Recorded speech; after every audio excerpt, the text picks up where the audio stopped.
A senseless act of violence has shaken the nation's capital, leaving one National Guard member dead and another fighting for their life. But this tragedy has ignited a firestorm of debate surrounding immigration policy, raising profound questions about national security and the vetting process for those seeking refuge in the United States. Let's delve into what we know so far about this developing story. Remembering Specialist Sarah Beckstrom.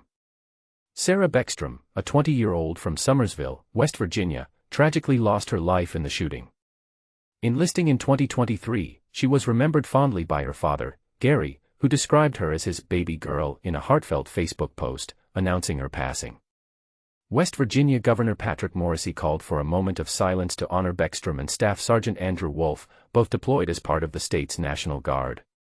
Governor Morrisey emphasized Beckstrom's ultimate sacrifice and highlighted that both she and Wolfe volunteered for the D.C. mission. Wolfe remains in critical condition, and the governor described the attack as malicious, stating that these West Virginia heroes were serving our country and protecting our nation's capital.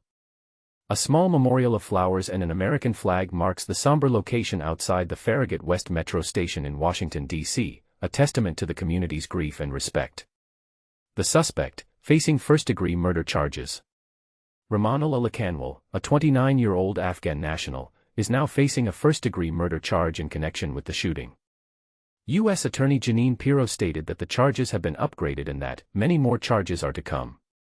Lakanwal immigrated to the U.S. in 2021, coinciding with the withdrawal of U.S. troops from Afghanistan and the subsequent rise of the Taliban. But here's where it gets controversial. Lakanwal reportedly worked with an elite counterterrorism unit operated by the CIA, according to Afghan Evac, an organization comprised of U.S. veterans and others who served in Afghanistan. This unit, they claim, was involved in highly sensitive and potentially dangerous clandestine missions. Former CIA Director John Ratcliffe has stated that Lakanwal's resettlement in the U.S. was a direct result of his work on behalf of American intelligence. Despite this background, the motive behind the shooting remains unclear, and officials are actively pursuing leads both domestically and internationally. Immigration policy under scrutiny. The Trump administration is taking a hardline stance, swiftly enacting changes to immigration policy in the wake of this incident. President Trump has publicly stated his intention to permanently pause migration from all third-world countries to allow the U.S. system to fully recover. And this is the part most people miss. The administration isn't just talking, they're acting. U.S. Citizenship and Immigration Services, USCIS, Director Joseph Edlow announced a halt to all asylum decisions, stating that the agency must ensure that every alien is vetted and screened to the maximum degree possible. He emphasized that the safety of the American people is the top priority. This sudden shift in policy is undoubtedly going to spark debate.